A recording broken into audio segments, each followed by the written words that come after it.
Welcome to Unleashed, the podcast where we unlock the secrets to a happier, healthier life for your dog and help you be the best dog parent you can be. Today's episode is one you don't want to miss. Are you unknowingly believing myths about your dog?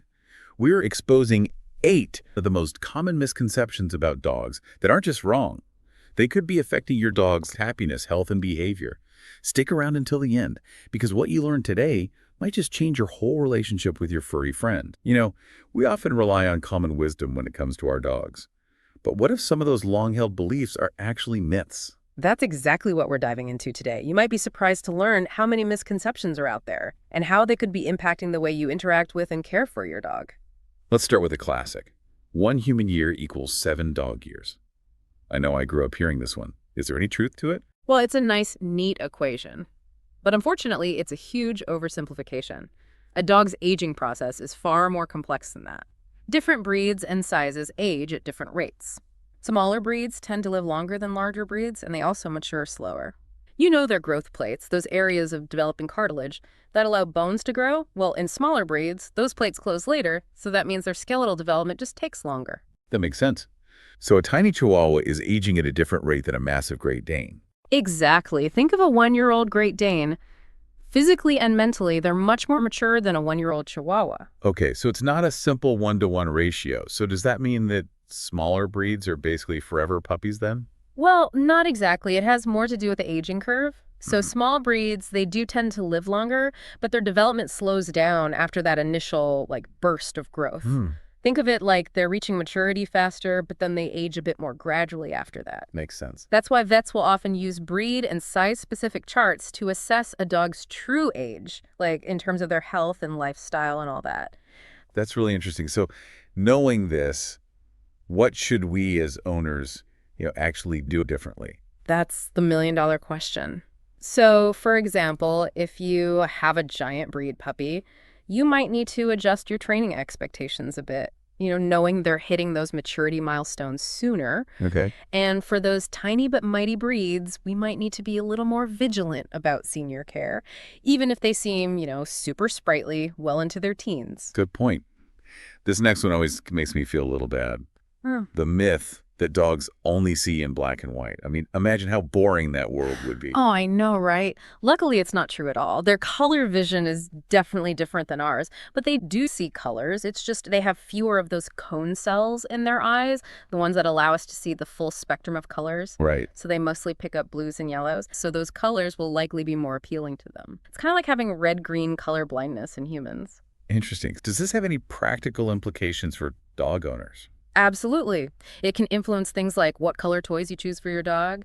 If you want to make it easier for your dog to see and engage with their toys, opt for shades of blue or yellow. So when I'm at the pet store, should I be ditching those red chew toys then? Well, it might actually make a difference. A blue or yellow toy against, say, a green lawn is going to stand out way more. Oh, that's a good point. I'm already rethinking my dog's toy bin.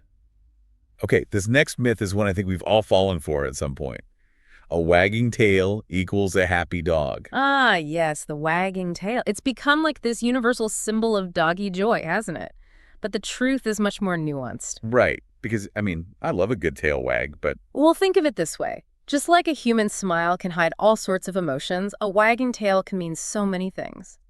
Excitement, anxiety, or even a warning. It really depends. So how do we learn to read the, tail language? I don't want to misread the signals and end up with a grumpy pup. You got to look at the whole picture, not just the tail. So is it a loose wag, a relaxed wag, or is it stiff and high? Okay. What about the ears? Are they perked or flattened? And those doggy eyebrows, are they furrowed?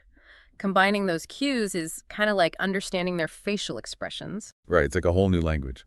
You have to consider all of these cues together to get a better understanding of how the dog is feeling.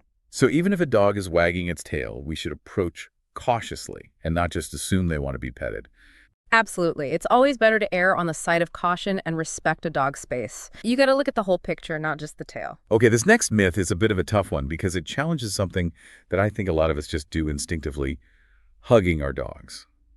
The myth is that all dogs love hugs, but is that actually true? It is tough. You hit the nail on the head with instinctive because for us humans, it's so natural to show affection through hugs.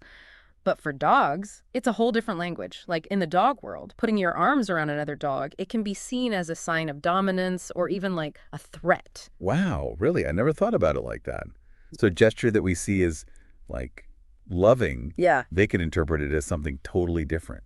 Exactly. It's all about perspective. Some dogs might tolerate hugs from, their trusted humans, but a lot of dogs actually find them really restrictive and stressful. Okay, so how can we tell if our dog is actually enjoying those hugs or if they're just kind of putting up with us? Body language is key. Watch for signs like yawning or lip licking or turning their head away, even just tense muscles. Those can all be little ways they might be telling you that they're not comfortable. Wow. So what are some alternative ways that we can be showering our dogs with affection? Ways that they'll actually appreciate? That's the question. It's really all about finding what your individual dog enjoys.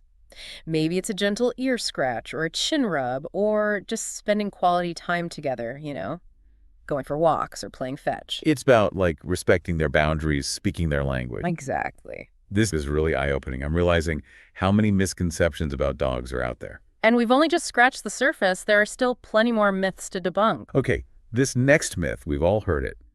Dogs eat grass when they're sick to make themselves throw up. What's the real story here? I hear you. That old wives' tale makes it seem like we need to panic every time our dog munches on a blade of grass, right? Exactly. Well, research on this is still evolving, but it seems like more often than not, it's more of a behavioral thing than a sign of illness. Really? So why would a perfectly healthy dog be snacking on the lawn then? It could be something as simple as, they like the taste or the texture. Some dogs might even be seeking out certain nutrients in the grass. Oh, interesting. Like a little salad bar. Exactly. Just like with us, fiber is really important for healthy digestion in dogs. Helps keep things moving, keeps their gut bacteria happy. And grass, it's a natural source of fiber. So if a dog's diet is lacking in fiber, they might instinctively turn to grass to fill in the gaps. It's like they're saying, hey, wait a minute, my kibble is missing something. Yeah, pretty much. Makes total sense. And it's funny you mentioned that because I have noticed that my dog sometimes chews on grass, even when he seems perfectly fine. It could be boredom or even just a way to get our attention. Dogs are smart like that. Okay, so you're making me rethink every time I've rushed to check my dog's temperature after a grass-eating spree. I know, right? The key here is context. If they're acting normal otherwise, a little bit of grass grazing is probably totally fine. But if it's excessive munching, especially if they're showing other signs of being unwell, like vomiting, diarrhea, lethargy, or loss of appetite, then it's definitely worth checking in with your vet. Okay. But for the most part, it's nothing to worry about. That's good to know. What can we actually do with this information?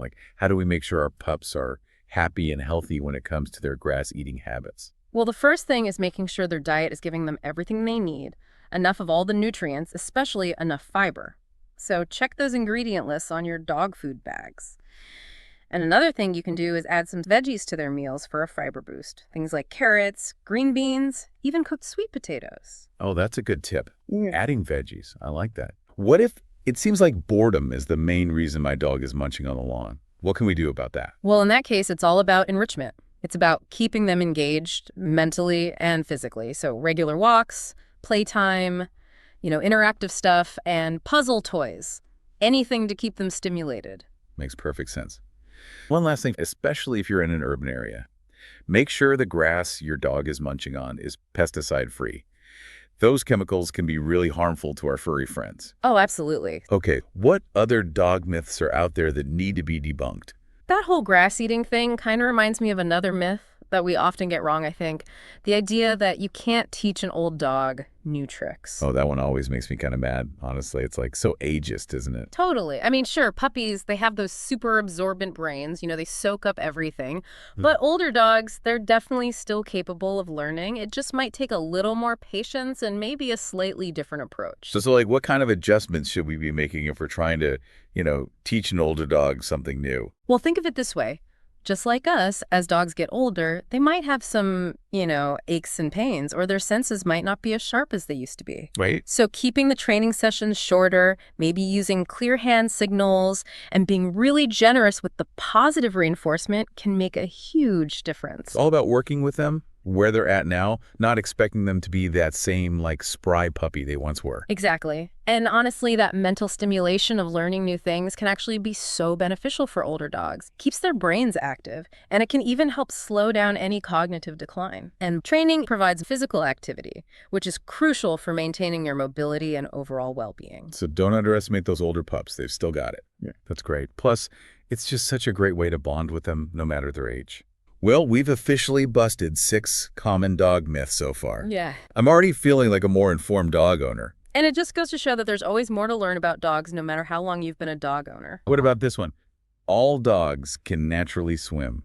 Is that true? Well, you'd be surprised how many people believe that one. While some breeds are natural water lovers and strong swimmers, like Portuguese water dogs, not all dogs are born with the ability to swim. While a lot of dogs love to swim, some breeds, like bulldogs or dachshunds, they're just not physically built for it. Their body shape and their short legs can actually make swimming pretty dangerous for them. So it's not safe to just assume that any dog can handle being in the water. Definitely not.